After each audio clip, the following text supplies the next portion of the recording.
जय माता दी। आप सभी को नवरात्रि की हार्दिक शुभकामनाएं।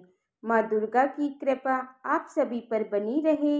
आज हम नवरात्रि की पूजा की बहुत ही सरल और संपूर्ण विधि जानेंगे, जिससे कोई भक्त अपने घर पर आसानी से पूजा कर सकते हैं। तो आइए शुरू करते हैं। वीडियो के लास्ट में आप ये भी जानेंगे कि नवरात्रि के दिनों में आपको किन किन सावधानियों का ध्यान रखना चाहिए, क्या खाना चाहिए और क्या क्या नहीं खाना चाहिए। तो नवरात्रि के प्रथम दिन कलश की स्थापना की जाती है, चौकी लगाई जाती है, जिस पर माँ दुर्गा की प्रतिमा या तस्वीर की स्थापना की जाती है और माँ शैलपुत्री की पूजा की जाती है। तो सबसे पहले प्रातःकाल स्नान आदि कर लें, स्वच्छ वस्त्र धारण करें, पूजा स्थान को अच्छी तरह से साफ करें, एक चौकी पर लाल या पीले रंग का वस्त्र बिछाएं, हाथ में जल लेकर संकल्प करें कि आप पूरे नियम और श्रद्धा से नवरात्रि का व्रत और पूजन करेंगे। यदि आपको केवल पूजा करनी है तो पूजन का ही संकल्प ले सकते हैं। फिर चौकी पर थोड़े से अक्षत या पुष्प का आसन देकर माता रानी की मूर्ति या तस्वीर को विराजमान करें। फिर माता के राइट हाथ की तरफ एक कलश की स्थापना करें। कुल लोग कलश और कुछ लोग ज्वारे को एक साथ रखते हैं, तो कुछ लोग अलग अलग या अपनी अपनी सुविधा पर निर्भर करता है।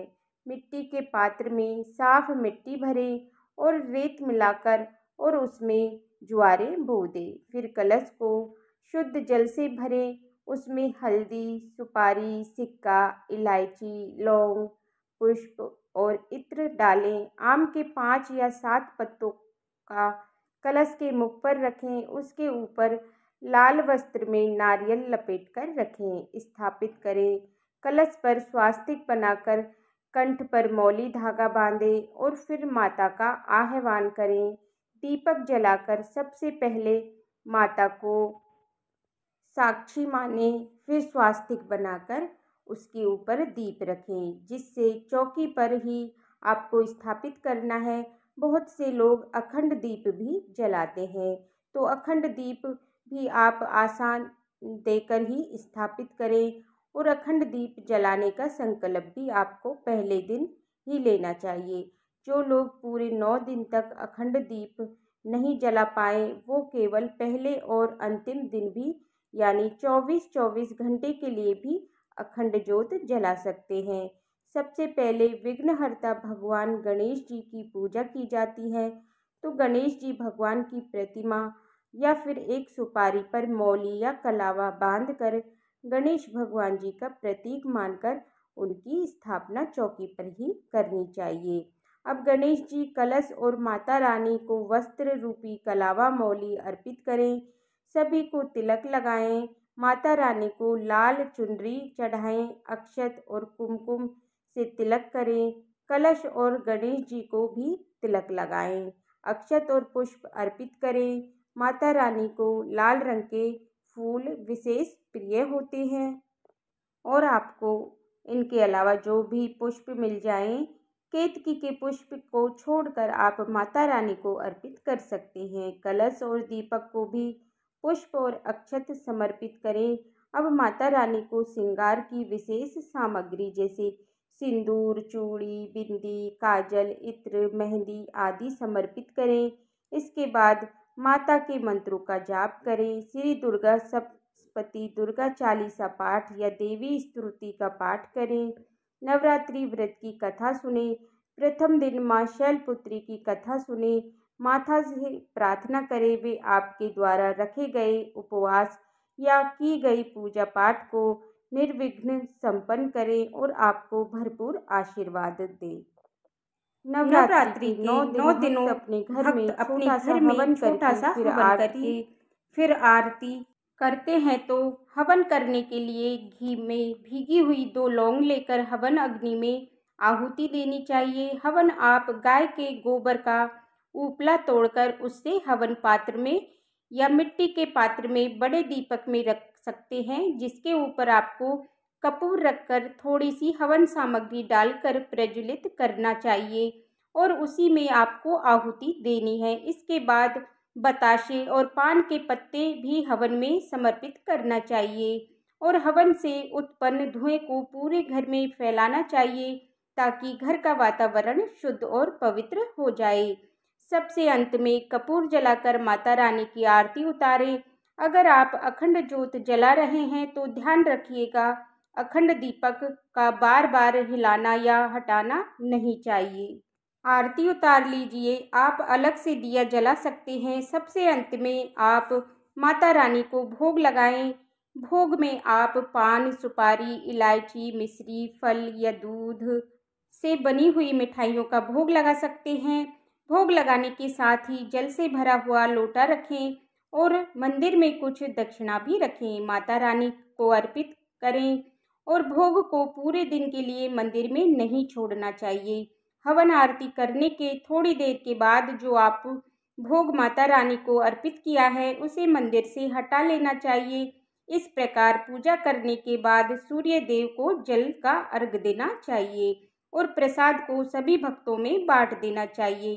पूजा करने के बाद सबसे अंत में हाथ जोड़कर क्षमा याचना जरूर करें और अपनी मनोकामना पूर्ण करने के लिए माता रानी से प्रार्थना करें, ताकि अगर पूजा में या नवरात्रि के पहले दिन पूजा पाठ किसी स्तोत्र के पाठ में, मंत्र जाप में या कोई अशुद्धि हुई हो तो गलती हुई हो तो उसका भी दोष ना लगे। इस प्रकार से सुबह की पूजा करने के बाद यदि आप व्रत रखते हैं तो दिन भर व्रत रखें और शाम को एक बार फिर से धूप दीप जलाकर माता की आरती उतारें और माता को सात्विक चीज़ों का भोग लगाएं। नवरात्रि के व्रत केवल शरीर की शुद्धि के लिए नहीं बल्कि मन और आत्मा की शुद्धि के लिए भी होते हैं। इस व्रत के दौरान कुछ सावधानियों का पालन करना भी जरूरी होता है, जैसे मन और वचन की शुद्धता रखें, क्रोध, झूठ, निंदा और बुरी बातों से बचें। मन को जितना हो सके शांत और सकारात्मक रखें। पूजा के समय अशुद्ध विचारों से बचें। ज़्यादा से ज़्यादा आप मौन रहने का प्रयास करें। दूसरा, सात्विक आहार इन दिनों ग्रहण करें। व्रत में सात्विक भोजन का या सात्विक फलाहार का सेवन करें। प्याज, लहसुन या बहुत ज़्यादा तला हुआ मिर्च मसालादार भोजन ना खाएं। नशा, शराब, तंबाकू, गुटखा या मांसाहार से दूर रहें। नवरात्रि के दिनों में साफ सफाई का बहुत ध्यान रखें। पूजा स्थान को और घर को साफ रखें। मुख्य द्वार को गंदा ना रहने दें। अखंड ज्योत अगर जलाई है तो उसे बुझने ना दें। अगर गलती से भी बुझ जाए तो आप हाथ जोड़कर क्षमा याचना करें और उस बुझी हुई ज्योत को फिर से जला सकते हैं।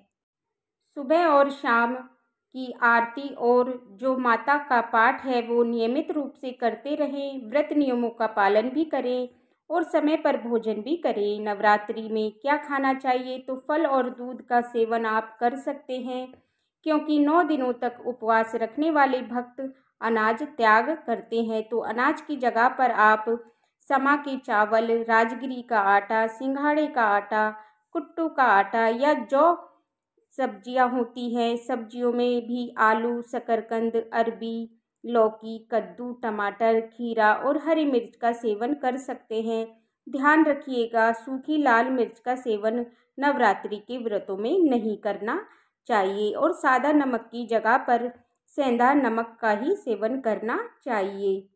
जितनी भी सूखे मेवे या मेवों से बनी हुई घर की मिठाइयाँ होती हैं वो आप सेवन कर सकते हैं। मीठे पदार्थों में गुड़, शहद, मिश्री और खांड का सेवन कर सकते हैं। साबूदाना की खीर, मखाने की खीर या राजगिरी का हलवा या लौकी की खीर आदि खा सकते हैं।